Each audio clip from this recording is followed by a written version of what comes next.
Trick-taking games. You can't walk more than 5 feet these days without tripping over one.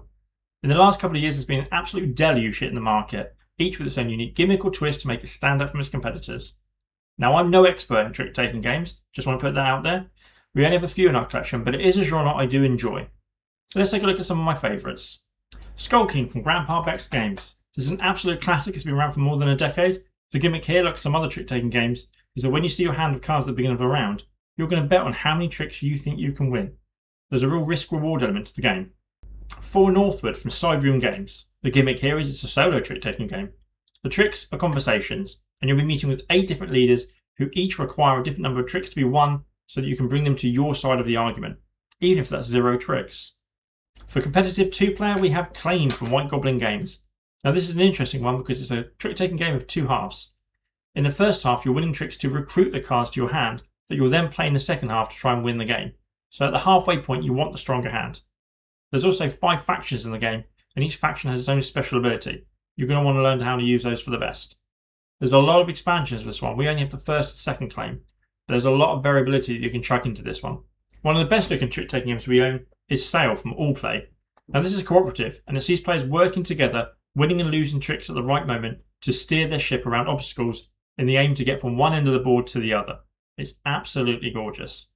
And let's not forget about what happens when trick-taking meets 4X with Arcs from Leader Games. Although it is only a small part of the game, it is the backbone, and it's a very interesting mechanic where you are deciding how many actions you're going to have on a turn and who's going to be the first player in the next round. But this handful of games from our collection is just a tiny drop in the ocean. There are so many other trick-taking games out there. There's things I've not even mentioned yet, like games where you can't see the numbers on your cards, only your opponents can. There's one with dice as well as cards. Such variety, so many different gimmicks. There can't be anything left. There can't be anything original out there. It's all been done. Or has it? In the other trick-taking games I enjoy, when I want to play a card from my hand, I place it down on the table, with confidence, comfortably, either in front of me or to a pile in the middle of the table. But Tricky Landing's gimmick, and the thing that I really love most about it, is you don't place the card, you throw it. So let's break it down. Tricky Landing is a 3-6 player trick-taking game. The deck of cards is made up of 5 different suits, with each suit comprising of cards numbered 1 to 10. Player count will dictate which of these numbered cards are used and how many cards players start with.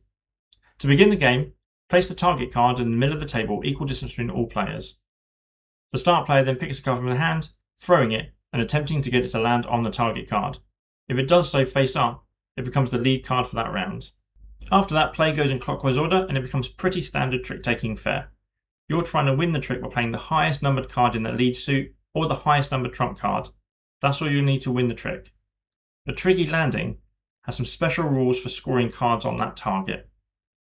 Okay, so here's a basic example for scoring. There's the target in the middle of the table waiting to receive cards. Player 1 throws a blue 3, that becomes the lead suit. Player 2 either doesn't have any blues or doesn't want to play blues, so they just throw away a crappy old red. Player 3 comes in, and they throw their blue 6 perfectly on top of both those cards. Blue being the lead suit, they got the higher number, they're now leading the trick. Then in comes player 4. A lot of confidence and a steady hand, and they throw their blue 9 into the pile. It either lands dead on top, which just outright wins, but even if the card lands just on the edge, as long as it is touching one of the cards in that trick, it wins. And that's standard scoring. But then we get some edge cases, and these are where the fun begins.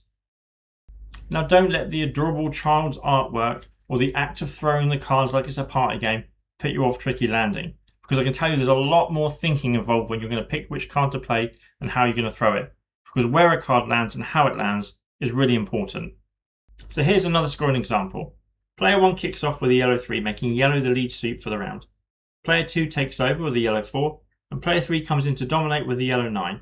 That's 3 points for them so far. Now player 4 doesn't want to give points away to player 3, so they pick a different colour card because they don't have a yellow that can beat that yellow 9 and they don't have a trump card. So they'll throw a blue 5 and it will land just off to the side, hitting the target but not touching that original pile of yellow cards. We now have 2 different tricks. So player 3 takes 3 points, player 4 takes 1 point. But what if my throw is terrible and I miss the target, I hear you say? Good question. Now this can go a number of ways.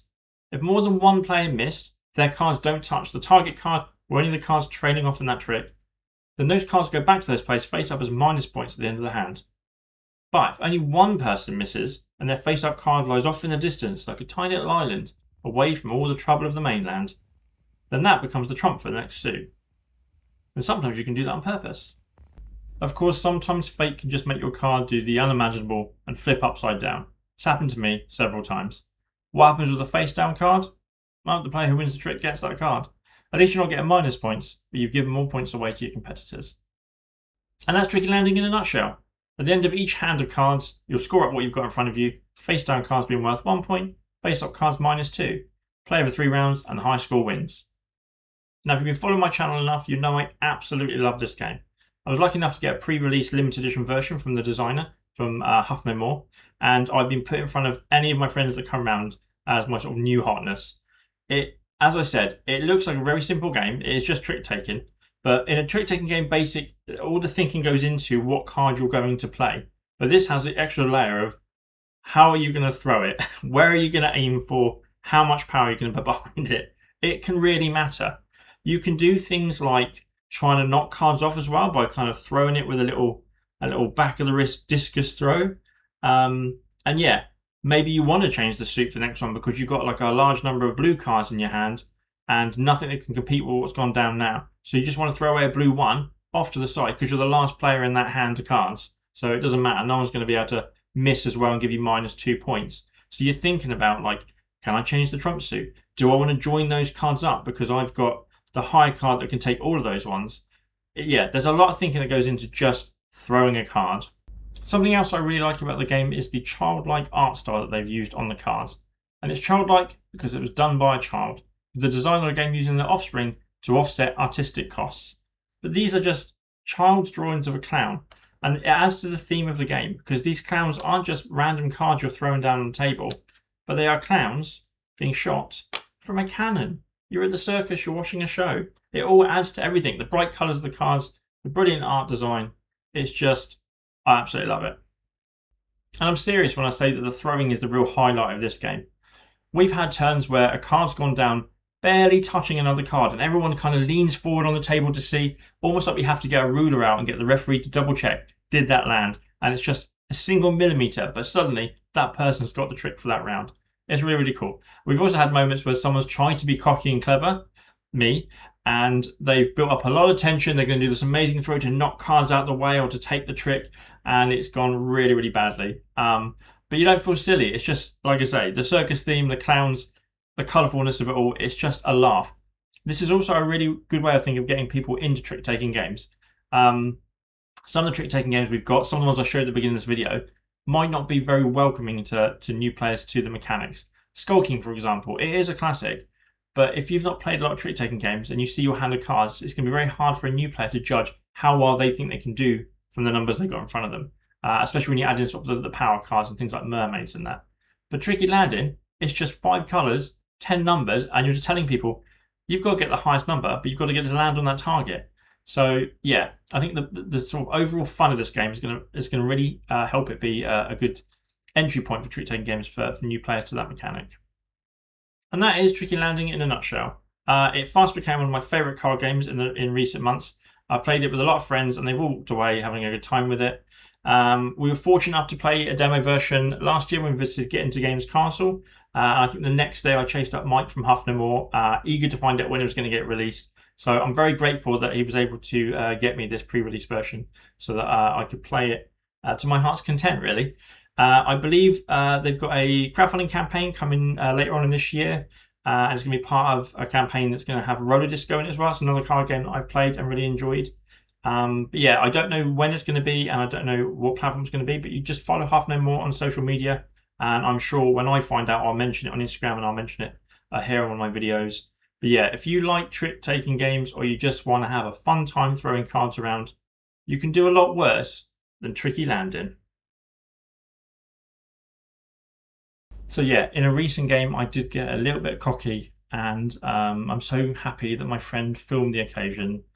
So here we go. This is me doing what I think is going to be the coolest shot in Tricky Landing history, and it did not go how I planned.